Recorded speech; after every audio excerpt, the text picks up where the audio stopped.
Bonjour. Finalement, nous risquons de retenir plutôt du président Biya, c'est lui qui faisait rarement ce qu'il disait et quand bien il le faisait, il ne le faisait pas bien. Cette présomption peut résonner chez certains comme un faux procès, mais qu'ils se rassurent, il y a plusieurs exemples qui peuvent légitimer notre position.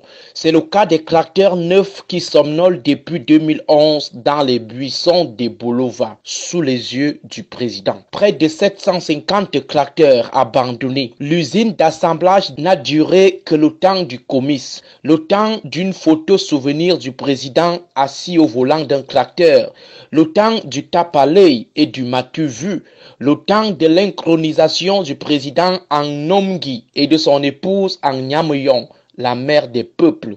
À peine retourné à Yaoundé, le projet est tombé en ruine. Près de 19 milliards dans la broussaille. Les 2000 emplois directs et les 1000 emplois permanents que devait générer ce projet sont aussi dans la broussaille. Tous les engagements pris par le président de la République à l'occasion de la mise en broussaille de ces clacteurs sont aussi dans la broussaille. La mise sur pied d'une unité de production d'engrais, la réhabilitation des fermes sémencières, la réforme foncière pour une agriculture de seconde génération, la réforme de la formation et de l'enseignement agricole, la vulgarisation des CES et des lycées agricoles.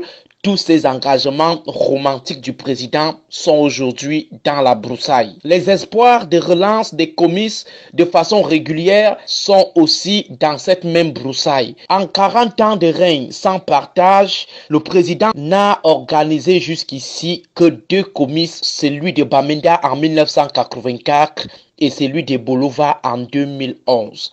Alors que son prédécesseur, seulement le temps de la moitié de son règne, a 3 comices à son actif. Le comice de Boya en 1973, le comice de Ngaoundéré en 1974 et le comice de Bertois en 1981. 10 ans après le comice de Bolova, la vie n'a cessé d'être chère. Voilà ce que valent les engagements du président de la République qui nous promettait l'autosuffisance alimentaire. Lui qui avait dit, je cite, « L'agriculture est notre authentique richesse ». Fin de citation. Voilà les résultats du dernier comice agro-pastoral.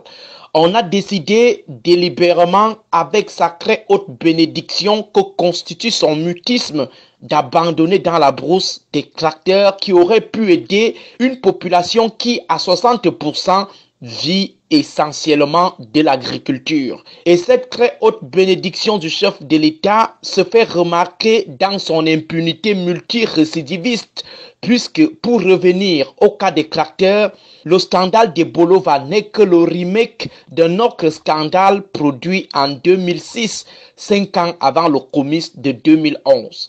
Pour la petite histoire, le gouvernement indien avait offert 60 tracteurs tests à l'État du Cameroun pour distribuer à ses agriculteurs.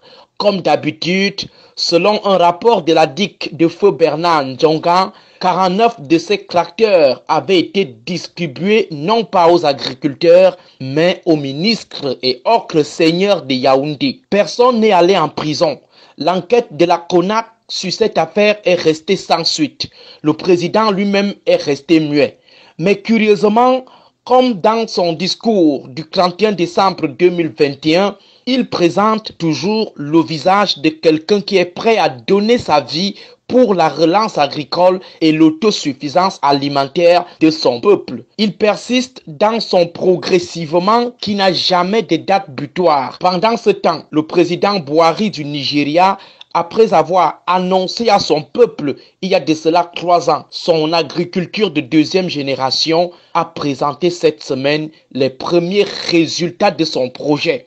Le riz made in Nigeria a été présenté et ce riz est moins cher que le riz importé. Le pays fait désormais partie des importateurs de cette denrée pendant qu'au Cameroun, on est beaucoup plus préoccupé par le comment neutraliser tout le monde qui n'est pas d'accord avec l'ogre au pouvoir.